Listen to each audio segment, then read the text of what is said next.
I want to talk about everything that's going down over on Instagram because, oh my gosh, there's quite a lot. And maybe you guys didn't know. I didn't. A lot of it went over my head for a long time, but I'm just figuring it out now. So right out the gates, gotta be upfront, I have an Instagram. I'm not hugely into it. I've always said it's my least favorite platform. I don't really post very much over there. Sorry if you follow me, it's a bit lame. Sometimes I just feel like sharing a picture and I will. And mostly when I feel like sharing pictures of Chewie, people don't like them as much, but then again, I'll post a picture and it's very manipulated. As a content creator, you're kind of obliged to have an Instagram. Brands look for it if they're going to consider a potential sponsorship. It's just a tool in your tool box. A hammer.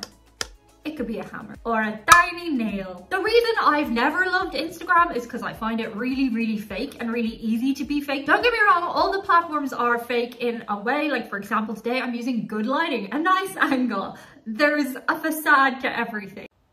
Oh, then why does she still look like that? But Instagram is a moment in time. You've literally taken about 250 pictures to get one picture and then you Photoshop the crap out of it to make it look nice. I've never been into those couples who make everything look perfect in their lives. People with white couches when they have 5 children. What are you doing? Why do you have a white couch? Their actual couches are covered in sticky fingerprints, but believe me, they Photoshopped those sticky fingerprints out. It's not my favorite platform because it's the fakest. It's all a big lie! Often you'll see a couple and they look super happy on Instagram and the next week they've broken up. It's like people have something to prove over there. Don't get me wrong, it does happen on YouTube, it happens on TikTok and other places, but just Instagram seems to be like the home of the fakery. At least to me, you can have your own thoughts. That's perfectly fine. That's why we have comments. But one thing that's always been very interesting to me is when you come across somebody on the platform and they have like 500,000 plus subscribers and you've never heard of them before in your life.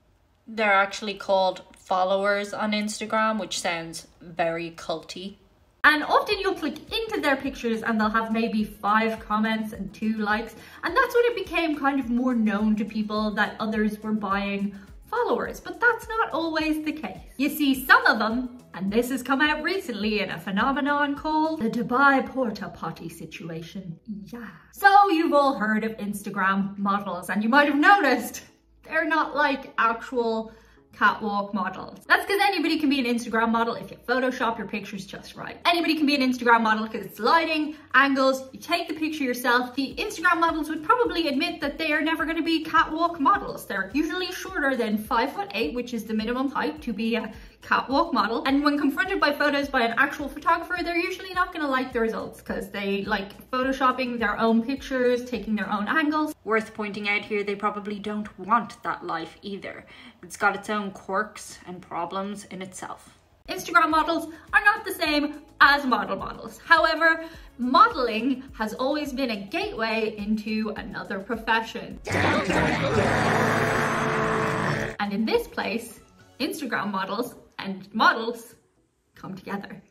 That could probably be interpreted as a play on words. It wasn't meant to be. Some of them are in fact working girls, and there's nothing wrong with that. Instagram is their front page to their work. My feeling on that is if nobody is forcing you, more power to you. If that's what you want to do on a personal level, I might hope that you would aspire to something else, but that's just me. If you want to do that, okay. If it's consensual, it is what it is. So Diane, how do you know that modeling is a gateway into being a working girl? A working girl, get it?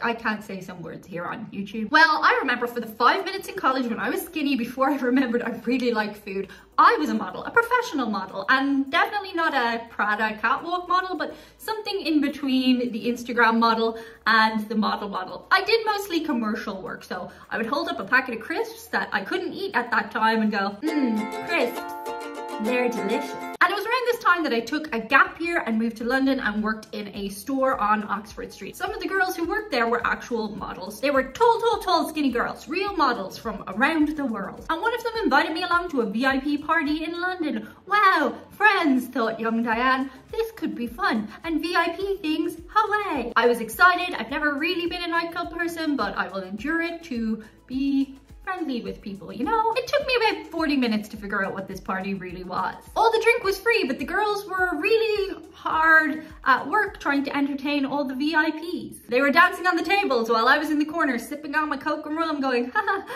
they look like they're having fun. I don't want to do that though. And then a man picked me up out of my seat and put me on the table and told me to dance. And this is when humor can sometimes get you out of an awkward situation, because I danced in a way that man was not expecting.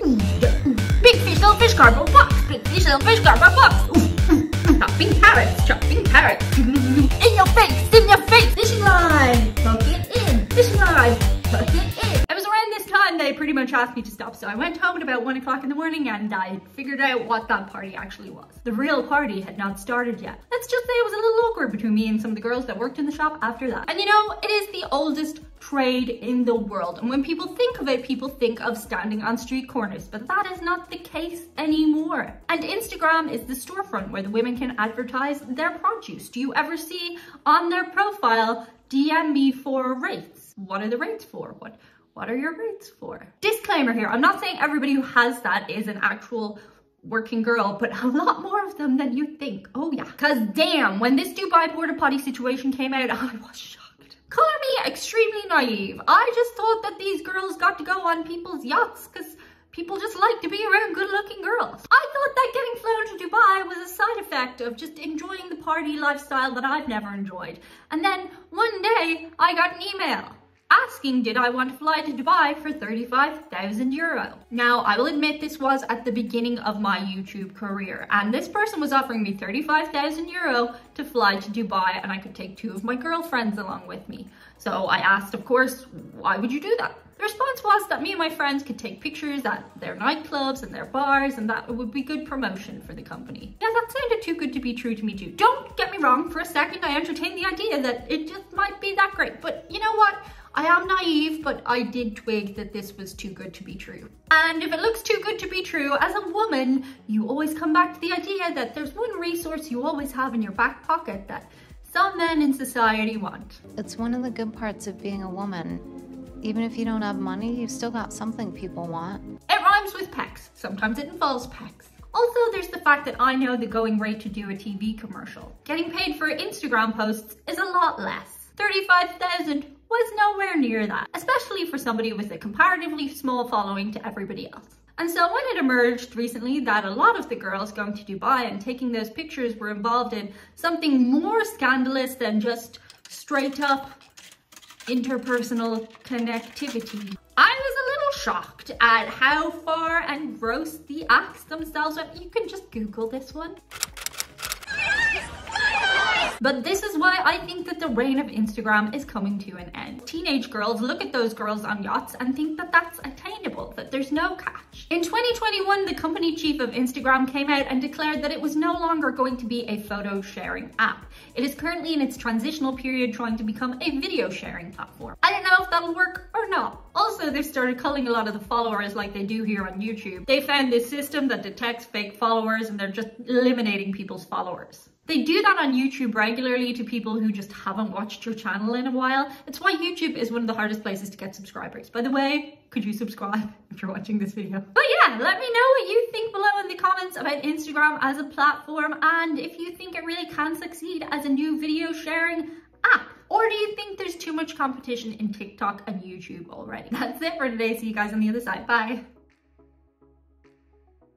Are you an Instagram model? I think you're beautiful. Your pictures don't do very well, but I think they're gorgeous.